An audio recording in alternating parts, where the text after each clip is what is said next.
Mukunda jewelleries లో gratitude sale March 8 నుంచి 11 వరకు ఫ్లాట్ 50% ఆఫ్ ఆన్ విఏ. నమస్తే రమగారు. నమస్తే జయ. రమగారు, భార్యాభర్తలు వీళ్ళిద్దరి మధ్య చాలా సహజంగా చిన్న చిన్న గొడవలు ఇష్యూస్ వస్తూనే ఉంటాయి. కానీ బ్లేమ్ చేసుకుంటూ ఉంటారు కొన్ని జంటలు. తప్పు నీదంటే నీది, మంచి జరిగితే నేను, చెడు జరిగితే నువ్వే, పార్ట్నర్ని ఎవరైనా కానీ. అది ఎట్లా అవుతుందంటే ఇదంటారు చూడండి, చినికి చినికి గాలివానైనట్టుగా తెగిపోయేదాకా వెళ్ళటం, పంచాయతీల దాకా వెళ్ళటం, ఇటు పెద్దవాళ్ళని అటు పెద్దవాళ్ళని కూర్చోబెట్టి మళ్ళీ మాట్లాడి, లేదా కొన్ని ఇష్యూస్లో చేజారిపోవటం. వీళ్ళు ఏం చేస్తారు, ఇద్దరు కూడా వాళ్ళకి కామన్గా ఉన్న ఫ్రెండ్స్ దగ్గర చెప్పుకోవటం. ఎవరిని చెప్పుకునేటప్పుడు, ఇప్పుడు నేను ఏదన్నా నాకు ఇష్యూ ఉంటే నేను చెప్పేటప్పుడు నాకు ఫేవర్గా నేను చెప్పుకుంటాను, నేను చెప్పుకునేటప్పుడు మీకు ఫేవర్గా చెప్పుకుంటాను. అవతల వాళ్ళకి కలిపే ఉద్దేశం ఉంటే వెళ్ళని గుడ్, లేని పక్షంలో ఆ మాటలు ఎక్కించుకోవటం, అవి చాలా ఇష్యూస్కి దారితీస్తాయి. అసలు బ్లేమ్ చేసుకోవటం అనేది భార్యాభర్తలు ముఖ్యంగా ఎంతవరకు కరెక్ట్ అండి?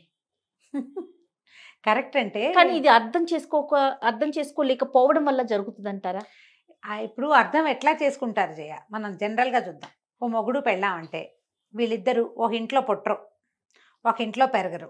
వాళ్ళిద్దరి వాతావరణము, వాళ్ళ చైల్డ్హుడ్, వాళ్ళ పరిస్థితులు, వాళ్ళ ఆర్థిక పరిస్థితులు, సామాజిక పరిస్థితులు, కుటుంబ నేపథ్యము ఒకటిగా ఎప్పుడైనా ఉంటుందా?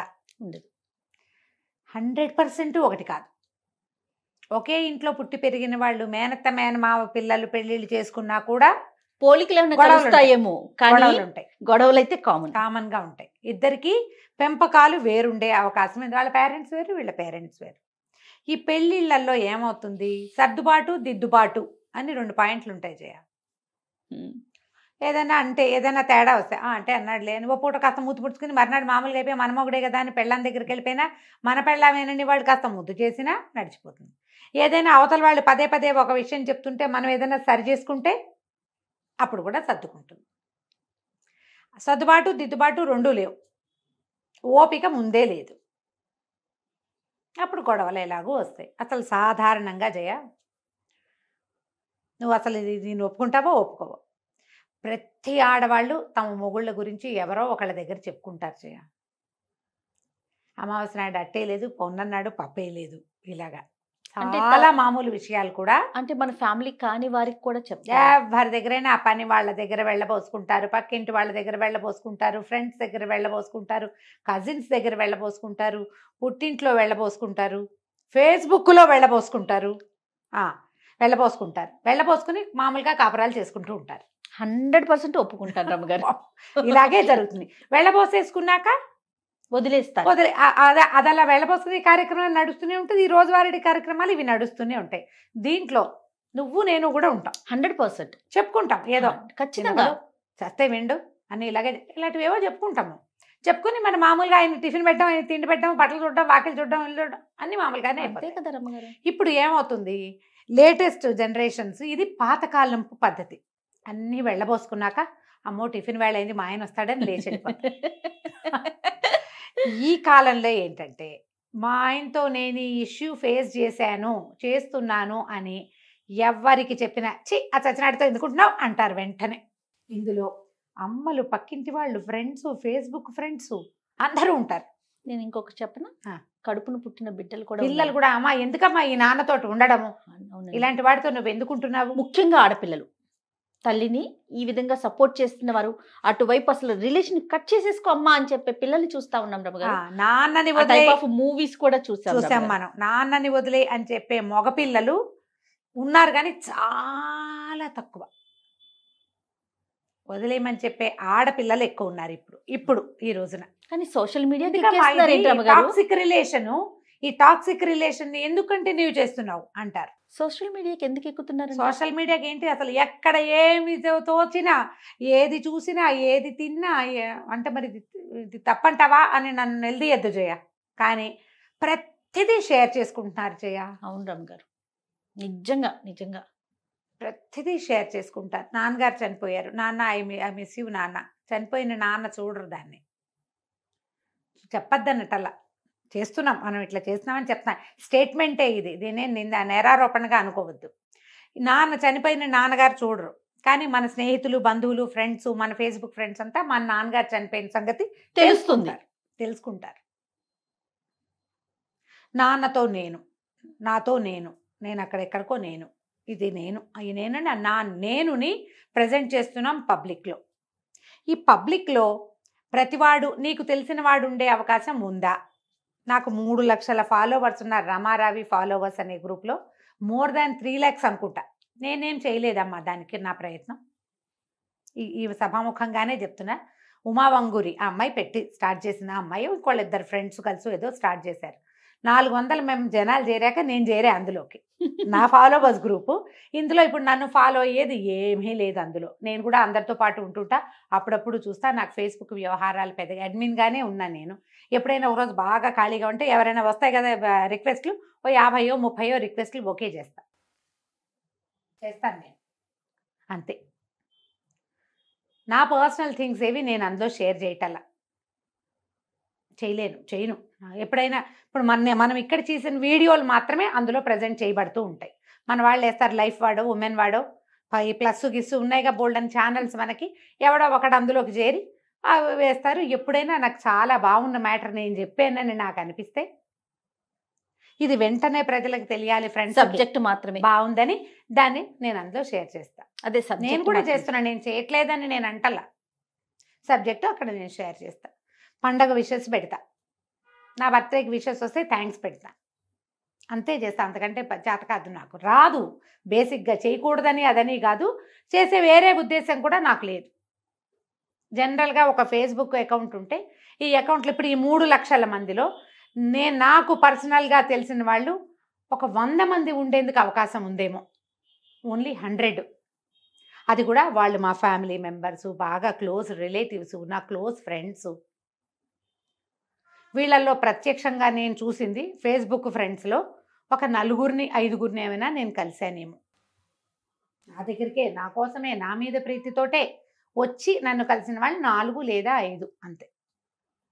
మిగిలిన వాళ్ళు ఎవ్వరూ తెలీదు.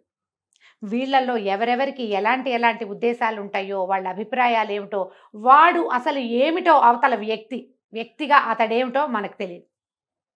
మనం షేర్ చేసిన ఈ రకరకాల విషయాల్లో ఎవరు ఎక్కడ ఏ పాయింట్ పట్టుకుని ఏ లూప్ హోల్లో మన ఇరికిస్తారో మనకు తెలియదు. అందరూ ఏమి లూప్ హోల్స్లో ఇరుక్కోరు, అందరూ ఇరికిచ్చారు. కానీ ఇరుక్కుంటున్నవి, దొరికిపోతున్నవి మనం చూస్తూనే ఉన్నాం. ఈ ఫ్యామిలీ మ్యాటర్స్, భర్తలతో వచ్చిన ఇష్యూస్ని కనుక మనం ఇట్లా పబ్లిక్ చేస్తే, లేదా భార్యలతో వచ్చిందైనా ఇష్యూ పబ్లిక్ చేస్తే అది ఎలాంటి పరిణామాలకైనా దారితీయచ్చు. మనం ఏ పరిణామాలకి ఇవాళ రేపు భయపట్టల్లా, భయం లేదు మనకి, పబ్లిక్ అయిపోతున్నామని అనిపించటల్లా. ఇక మరి మీకు భయం లేనప్పుడు మనం చేసేది ఏం లేదు. ఈ షేర్ చేయటము, ఇతరులకు చెప్పటము, ఒకళ్ళనొకళ్ళు బ్లేమ్ చేసుకోవటము సహజమైన క్రియ జయ, చాలా సహజమైంది. ఇప్పుడు నీ మొహం మీద ఏదో అంటింది, నా మొహం మీద కూడా అంటింది. నువ్వు నాకు చెప్పవా, నేను నీకు చెప్పనా? చెప్పుకుంటాం కాదు న్యాచురల్గా. బొట్టు వంకరగా ఉంది జయ, బొట్టు వంకరగా ఉంది, సరి చేసుకుంటా. ఆ జయ ఎప్పుడు బొట్టు వంకరగానే పెట్టుకుంటుందని నేను ఎక్కడైనా అన్నాను అనుకో, నీ మీద రమ్మగారికి మంచి అభిప్రాయం లేదని వాళ్ళు ఎవరైనా నీకు చెప్పరా? ఇలా వెళ్తాయి. ఆవిడ మొగుడు కాల్చుకు తింటట, ఆవిడే నాకు సందర్భంలో చెప్పింది అంటారు. నువ్వు అలాంటివి వినలేదు, విన్నావా? వింటాం కదా కదా, ఇన్ని నీతులు చెప్తారు రమ్మగారు, వాళ్ళకేం ఫ్యామిలీ బాగోలేదట, ఇలాంటి మాటలు వస్తాయి అంతే కదా. ఖచ్చితంగా ఇలాగే పుడతాయి కదా మాటలు, ఇలాగే పుట్టి చివరికి ఆ బూమరాంగ్ అటు తిరిగి ఇటు తిరిగి మన దగ్గరికి చేరుతుంది. నువ్వు నా గురించి ఎందుకు చెప్పావు అని మళ్ళీ రగడ స్టార్ట్. అది ఇప్పుడు బయట వాళ్ళైతే పర్వాలా, వైఫ్ అండ్ హస్బెండ్ మధ్యనే ఉంటే తగాదాలు షురూ అవుతాయి కదా. ఎప్పుడు కొట్టుకుంటూనే ఉంటారు. మీకు సుఖమేది, సంతోషమేది? అది మనం ఇద్దరం వేరు వ్యక్తులు కలవటమే కదా పెళ్ళి, కలిసి ఉంటాం. మా ఆయన అంతేనండి, కానీ కొన్ని విషయాలు చాలా బాగుంటాడు, కొన్ని విషయాలు అతను అట్లా ఉంటాడు. ఇప్పుడు ఈ కొన్ని విషయాలు బాగుండటం, కొన్ని విషయాలు తేడాగా ఉండటం మనుషులకు సహజం కాదా?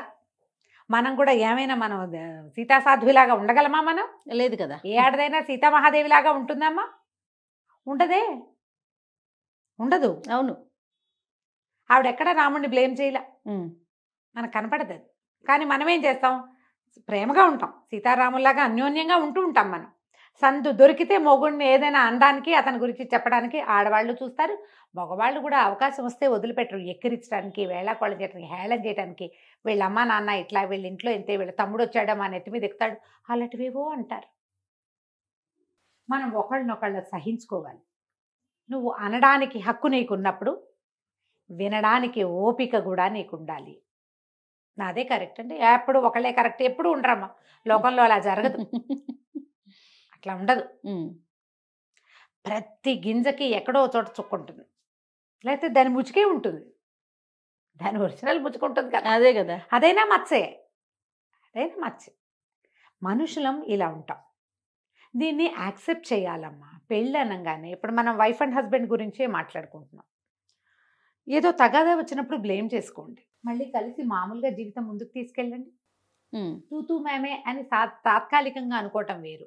ఏదైనా తేడా రాగానే 3 ఏళ్ల క్రితం నువ్వు అలాగా, 5 ఏళ్ల క్రితం అలాగా, మన పెళ్ళప్పటి నుంచి ఇంతే, నువ్వు పెళ్ళప్పుడు కూడా ఇలా చేశారు, మీ అమ్మ అలాగా, మీ నాన్న ఇలాగా, మీ అన్నయ్య ఇలాగా, ఏమిటేమిటో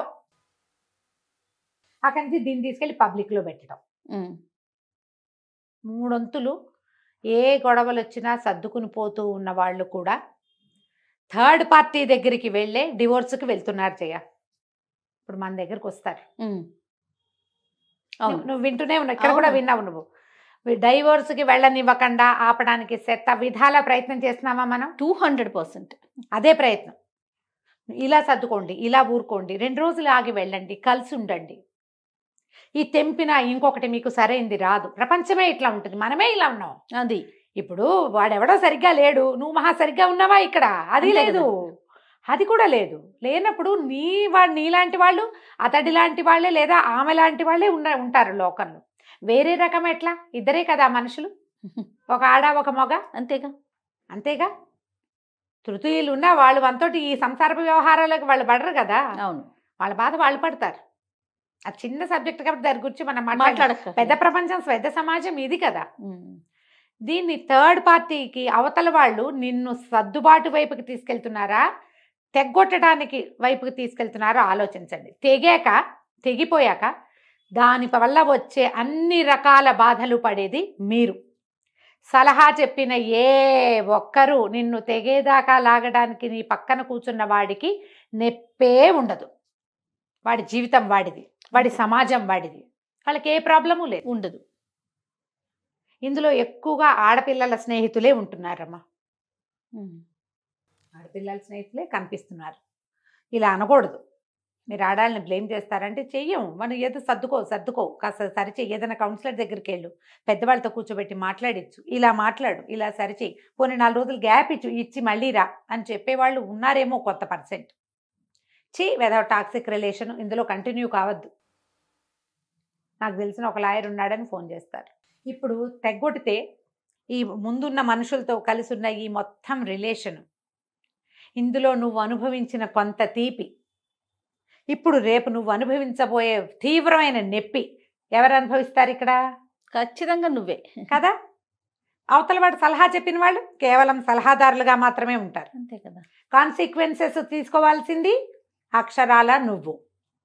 అందుకని ఆ బ్లేమింగ్ వ్యవహారాన్ని మన ఇద్దరి మధ్య ఉంచుకోండి. థర్డ్ పార్టీ మన అమ్మ, మన అక్కయ్య, మనకి కన్సోల్ చేసేవాళ్ళు. నువ్వు చెప్పుకుంటే నీకు ఒక సొలేసు దొరుకుతుంది అనుకునే వాళ్ళకి చెప్పాలి, కానీ తెగ్గొట్టే వాళ్ళ వైపుకి వెళ్ళొద్దు. ఈ తెగిపోతే కానీ కుదరదు మనకి అని అనుకుంటే మీ ఇష్టం, ఇంకంతే, చేసేది ఏం లేదు. నువ్వే తెంపేసుకోవాలనుకుంటే మాత్రం నీ ఇష్టం. లేకపోతే ఈ సాధారణ బ్లేమింగ్ వ్యవహారాలు నడుస్తూనే ఉంటాయి. సీరియస్గా తీసుకోవద్దు. అత్తగారు కనిపడేసింది దాని నెత్తి మీద ఇలాంటివి అంటారు. పిల్లల్ని పెంచడం కష్టం, ఒక చూశాను నేను. పిల్లల్ని పెంచడం కష్టం అంటారండి. పిల్లల్ని పెంచడం అసలు కష్టం కాదు, కానీ మా అత్తగారు పెంచిన కిడ్ని పెంచడం కష్టం. బాగుంది. అత్తగారు పెంచిన పెళ్ళనైనా కష్టమే, కొడుకునైనా కష్టమే, భార్య మొగుడినైనా కష్టమే. వాళ్ళని భరించద్దు. అత్తగారు నేర్పించి మన పిల్లల్ని అయితే ఓ దెబ్బ కొట్టుకుంటాం, మనమే నేర్పుకుంటాం. ఆల్రెడీ నేర్చేసుకొచ్చేసిన వాళ్ళని ఏం చేస్తాం మనము? భరించాల్సిందే. అంతే. పెళ్ళంటేనే అడ్జస్ట్మెంట్. అడ్జస్ట్ అయితే ఆల్రెడీ మనం అనుభవిస్తున్న తీపిని ప్రోలాంగ్ చేసుకోగలుగుతాం. ఒకవేళ అది తీపి తక్కువ పెయిన్ ఎక్కువ ఉందనుకో, నువ్వే డిసైడ్ చేసుకో. చాలా పెయిన్, స్వీట్నెస్ లేదు, మాధుర్యం లేదు ఆ సంసార జీవితంలో, ఏం చేస్తావు? నాకు ఈ పాయింట్తో కన్క్లూడ్ చేయటం ఇష్టం లేదు. ఎస్, నాకు మనం అస్సలు లేదు. మాధుర్యంని పెంచుకోండి. దానికి ప్రయత్నం చేయాలి. దానికి నువ్వు అండం మానేస్తే సగం ప్రాబ్లమ్స్ తీరుతాయి. నువ్వు క్వశ్చన్ చేయటం, నిలదీయటం, నేను కరెక్ట్ అని ప్రూవ్ చేసుకోవటం, వీటి మీద ఉంటాం. ఇందులో యాక్సెప్టెన్సీ లేదే. మనం అవతల వాళ్ళని ఎలా ఉన్నారో యథాతథంగా అలా స్వీకరించండి. వాళ్ళు అంతే, హాయిగా ఉంటుంది. ఎందుకు ఇలా ఉన్నావు అని ప్రశ్నిస్తే గొడవ, అంతే. ఓకే, మిగిలినవన్నీ బాగానే ఉన్నాయి కదా. ఇది ఈ లెవెల్ ఎంతవరకు, ఎంత మటుకు మనం సర్దుకోవాలి అంటే, మీ తాలూకు థ్రెషోల్డ్ పాయింట్స్, మీరు భరించగలిగే సహన శక్తి, అవతల వాళ్ళు మీ మీద ఎలాంటి ప్రెషర్ ఇస్తున్నారు అనే దాన్ని బట్టి ఆన్ యువర్ ఓన్ డిసైడ్ చేసుకోవాలమ్మా. అది ఇంత భరించాలి అని మనం చెప్పలేకపోతాం, కొంత భరించవచ్చు అని మాత్రమే చెప్పగలుగుతాం. అంతే రమ్మగారు, అది ఆలోచించి చెయ్యండి ఈ పని. డెఫినెట్గా. నమస్తే. నమస్తే.